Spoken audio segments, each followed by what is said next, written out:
चीन का समुद्र के अंदर सर्वे करने वाला जासूसी जहाज मालदीव पहुंचने वाला है।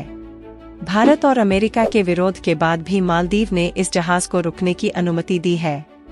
वहीं भारत ने अब अपने पहले शोध जहाज INS संधायक को शामिल किया है। इसके बाद भी भारत बहुत पीछे है। दोस्तों, आप हमारे चैनल को सब्सक्राइब जरूर करें। हम आपके लिए ऐसे ही रोचक जानकारी लेकर आते रहेंगे। चलिए आगे बढ़ते हैं वीडियो में। चीन के जासूसी जहाज दक्षिण चीन सागर से लेकर हिंद महासागर को छान डालने में जुट गए हैं। चीन के एक के बाद एक कई जासूसी जहाज अब हिंद महासागर में पहुंच रहे हैं। ताज़ा मामला मालदीव का है। श्रीलंका के मना करने के बाद अब चीन का जासूसी जहाज मालदीव पहुंच रहा है, जहां ड्रैगन की गोद में जा चुके राष्ट्रपति मोहम्मद मुइज़्ज़ू उसका स्वागत करने जा रहे हैं। मुइज़्ज़ू भारत विरोध में लगातार कई जहरीले बयान दे रहे हैं और नई दिल्ली के विरोध के बाद भी चीनी जासूसी जहाज को अनुमति देना भी इसी को दर्शाता है। चीनी जहाजों के बढ़ते खतरों के बीच अब भारतीय नौसेना ने भी INS संधायक को अपने बेड़े में शामिल किया है। यह भारत का पहला सर्वे करने वाला शिप है। अगर भारत और चीन की तुलना करें तो चीन के पास जहां 64 जासूसी जहाज हैं, वहीं भारत के पास सिर्फ एक है।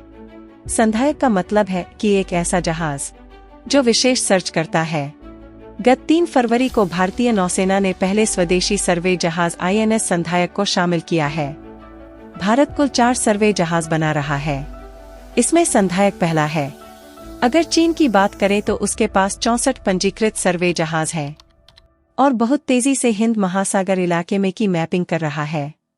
इससे आने वाले समय में चीन आसानी से अपनी पनडुब्बियों को हिंद महासागर में भेज पाएगा। अब भारत ने चीन की बढ़ती चुनौती से निपटने के लिए INS संधायक को शामिल किया है, जो समुद्र के अंदर हाइड्रोग्राफिक सर्वे करेगा। जासूसी जहाजों में अमेरिका और जापान से भी आगे है चीन। INS संधायक में 80% स्वदेशी उपकरण लगे हुए हैं। इससे पहले साल 2021 में भारतीय नौसेना के अकेले हाइड्रोग्राफिक सर्वे जहाज को रिटायर कर दिया गया था। अब उसकी जगह पर संधायक को शामिल किया गया है। साल 2021 से 2024 के बीच कोई भी सर्वे जहाज भारत के पास नहीं था, वह भी तब जब चीन बहुत आक्रामक तरीके से अपने जासूसी करने में सक्षम जासूसी जहाजों को भेज रहा है। सर्वे जहाज समुद्र के अंदर मौजूद ढांचों की जांच करने के लिए बनाए गए हैं। ये साउंड वेव को समुद्र के अंदर भेजते हैं और पानी के अंदर नमूने इकट्ठा करते हैं। यूरोएशियन टाइम्स की रिपोर्ट के मुताबिक इंटरनेशनल मैरीटाइम ऑर्गेनाइजेशन के पास दर्ज आंकड़ों के अनुसार चीन के पास 64 पंजीकृत सर्वे जहाज हैं। चीन ने 1990 के बाद इन जहाजों का निर्माण शुरू किया है। चीन ने जासूसी जहाजों के मामले में अमेरिका 44 और जापान 23 को पीछे छोड़ दिया है। रिपोर्ट के मुताबिक इस तरह के शोध जहाज किसी भी समुद्री जहाज में काफी कारगर साबित होते हैं। साल 1987 में तमिल टाइगर्स के खिलाफ ऑपरेशन पवन के दौरान पुराने INS संधायक जहाज ने महत्वपूर्ण भूमिका निभाई थी। चीन का समुद्र के अंदर सर्वे करने वाला जासूसी जहाज मालदीव पहुंचने वाला है। भारत और अमेरिका के विरोध के बाद भी मालदीव ने इस जहाज को रुकने की अनुमति दी है। वहीं भारत ने अब अपने पहले शोध जहाज INS संधायक को शामिल किया है। इसके बाद भी भारत बहुत पीछे है। चीन के जासूसी जहाज दक्षिण चीन सागर से लेकर हिंद महासागर को छान डालने में जुट गए हैं। चीन के एक के बाद एक कई जासूसी जहाज अब हिंद महासागर में पहुंच रहे हैं। ताज़ा मामला मालदीव का है। श्रीलंका के मना करने के बाद अब चीन का जासूसी जहाज मालदीव पहुंच रहा है, जहां ड्रैगन की गोद में जा चुके राष्ट्रपति मोहम्मद मुइज़्ज़ू उसका स्वागत करने जा रहे हैं। मुइज़्ज़ू भारत विरोध में लगातार कई जहरीले बयान दे रहे हैं और नई दिल्ली के विरोध के बाद भी चीनी जासूसी जहाज को अनुमति देना भी इसी को दर्शाता है। चीनी जहाजों के बढ़ते खतरों के बीच अब भारतीय नौसेना ने भी INS संधायक को अपने बेड़े में शामिल किया है। यह भारत का पहला सर्वे करने वाला शिप है। अगर भारत और चीन की तुलना करें तो चीन के पास जहां 64 जासूसी जहाज हैं, वहीं भारत के पास सिर्फ एक है। चीन के पास 64 जहाजों का बेड़ा, भारत के पास सिर्फ एक जहाज। संधायक का मतलब है कि एक ऐसा जहाज जो विशेष सर्च करता है। गत 3 फरवरी को भारतीय नौसेना ने पहले स्वदेशी सर्वे जहाज INS संधायक को शामिल किया है। भारत कुल 4 सर्वे जहाज बना रहा है। इसमें संधायक पहला है। अगर चीन की बात करें तो उसके पास 64 पंजीकृत सर्वे जहाज हैं। और बहुत तेजी से हिंद महासागर इलाके में की मैपिंग कर रहा है। इससे आने वाले समय में चीन आसानी से अपनी पनडुब्बियों को हिंद महासागर में भेज पाएगा। अब भारत ने चीन की बढ़ती चुनौती से निपटने के लिए INS संधायक को शामिल किया है, जो समुद्र के अंदर हाइड्रोग्राफिक सर्वे करेगा। भारत का सर्वे शिप कितना ताकतवर है चीन के अपेक्षा? नौसेना के एक एक्सपर्ट ने कहा कि चीन बहुत आक्रामक तरीके से समुद्र के नीचे की सतह का खनन करने की रणनीति पर काम कर रहा है। चीन अब भारत से बहुत आगे निकल गया है। इसके अलावा दक्षिण चीन सागर के कोने कोने की जानकारी चीन को हो गई है, जो उसे सबमरीन के संचालन में काफी कारगर है। भारत को अपनी जिम्मेदारी निभाने के लिए और ज्यादा सर्वे जहाज की जरूरत है। समुद्री जल के बारे में सटीक जानकारी होने पर समुद्र को कंट्रोल करना आसान होगा।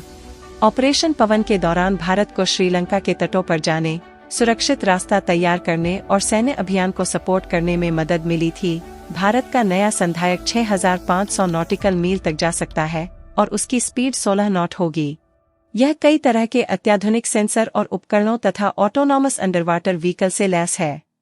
समुद्री लुटेरों को मात देने के लिए इंडियन नेवी ने एक कदम और बढ़ाते हुए शनिवार को इन संधायक को लेकर आए हैं। इसके आने के बाद अरब सागर में बढ़ रही समुद्री घटनाओं पर लगाम लगाने में मदद मिलेगी। आइए जानते हैं इसके फीचर्स। बीते कुछ दिनों से अरब सागर और सोमालिया के तट के पास समुद्री लुटेरे काफी तेजी से सक्रिय हुए हैं।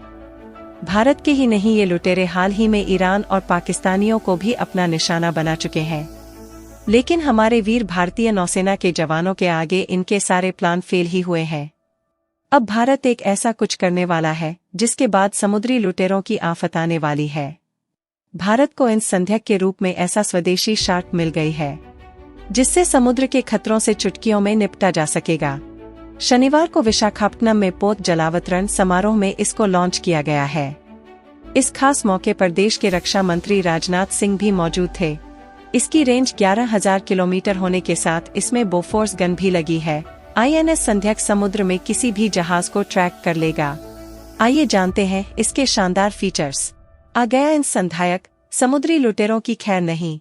INS संधायक का मुख्य काम बंदरगाहों, जहाजों के रास्तों, नौवहन क्षेत्रों, समुद्री रास्तों, तटीय इलाकों और गहरे समुद्रों का पूरा हाइड्रोग्राफिक सर्वेक्षण करना है। इससे जहाज सुरक्षित तरीके से समुद्र में चल सकेंगे। इस जहाज को SVL नाम दिया गया है। जहाज के बारे में बात करते हुए रक्षा मंत्री राजनाथ सिंह ने कहा कि यह जहाज समुद्र से जुड़ी जानकारी इकट्ठा करने में बहुत मदद करेगा। इससे न केवल भारत बल्कि अन्य देशों की सुरक्षा में भी मदद मिलेगी। उन्होंने चेतावनी दी कि जो लोग समुद्री लूटपाट और तस्करी में शामिल हैं, उनके साथ कोई नरमी नहीं बरती जाएगी। राजनाथ सिंह ने बताया कि अरब सागर और गिनी की खाड़ी जैसे कई संकरे रास्ते, चोक पॉइंट, इंडियन ओशन में है, जहां से बहुत ज्यादा अंतर्राष्ट्रीय व्यापार होता है। इन रास्तों पर कई खतरे हैं, जिनमें सबसे बड़ा खतरा समुद्री लुटेरों का है।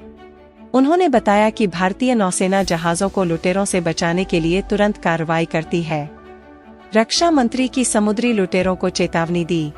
रक्षा मंत्री राजनाथ सिंह ने चेतावनी दी कि जो लोग समुद्री लूटपाट और तस्करी में शामिल हैं, उन्हें बख्शा नहीं जाएगा। उन्होंने भारतीय नौसेना की सराहना की, जो न सिर्फ भारतीय जहाजों की सुरक्षा करती है, बल्कि दोस्त देशों के जहाजों की भी रक्षा करती है। उन्होंने दोहराया कि भारत अलग अलग देशों के बीच समुद्री रास्तों, व्यापार और लेनदेन की स्वतंत्रता को बनाए रखने के लिए प्रतिबद्ध है। साथ ही उन्होंने हिंद महासागर में अवैध और अनियंत्रित मछली पकड़ने को रोकने की बात दोहराई। जहाज के बारे में यह बातें जान लीजिए। INS संध्याक जहाज को कोलकाता के garden reach ship builders and engineers GRSA ने बनाया है। इस परियोजना की कमान भारतीय नौसेना के युद्धपोत डिजाइन ब्यूरो ने संभाली थी। जहाज का वजन 3400 टन है और इसकी लंबाई 110 मीटर है, चौड़ाई 16 मीटर है। आधुनिकतम सर्वेक्षण उपकरणों से लैस है, जिसमें गहरे समुद्र और उथले पानी के लिए मल्टी बीम इको साउंडर, स्वचालित पानी के नीचे चलने वाले वाहन और अन्य उपकरण शामिल हैं। इसके अलावा इसमें साइड स्कैन सोनार, डेटा अधिग्रहण और प्रसंस्करण प्रणाली, दूरस्थ रूप से संचालित वाहन, डेटा अधिग्रहण और प्रसंस्करण प्रणाली और अन्य उन्नत सुविधाएं भी INS संधायक का एक हिस्सा है, जिसमें 80% स्वदेशी सामग्री शामिल है। इसके इन फीचर्स को भी जान लीजिए। INS संधायक का मुख्य काम सर्वे और नेविगेशन को बेहतर करना है। इस जहाज में बोफोर्स गन के साथ चेतक हेलीकॉप्टर की भी तैनाती की गई है। संधायक 2 डीजल इंजनों से चलता है। इसकी स्पीड 30 किलोमीटर प्रति घंटा है। इसकी रेंज 11,000 किलोमीटर है। बीम 42 फीट ऊंची है। लंबाई की बात करें तो INS संधायक 288 फीट लंबा है और 3,400 टन वजनी है। यह 80% स्वदेशी है। इसमें एक बार में 18 अधिकारी और 160 नौसैनिक तैनात हो सकते हैं।